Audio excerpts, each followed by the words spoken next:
Halo, selamat datang di Belajar Bentar. Sekarang kita akan belajar mengenai NVIDIA Control Panel tidak ditemukan.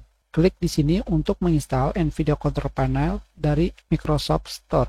Tentu saja, kalian tinggal mengkliknya, maka akan terbuka Microsoft Store. Jangan lupa koneksi internet. Kita coba kembali.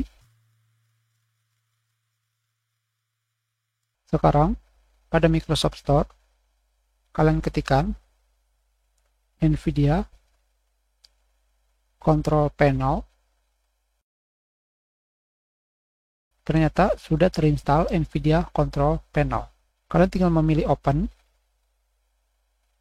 atau pada start menu akan terdapat NVIDIA Control Panel.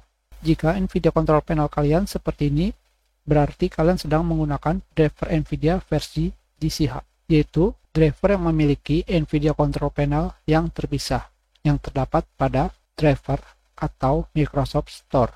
Selanjutnya, kalian pilih Agree and Continue. Dan kita berhasil menginstal NVIDIA Control Panel. Hanya seperti ini saja. Kita sudah pelajaran kita. Terima kasih.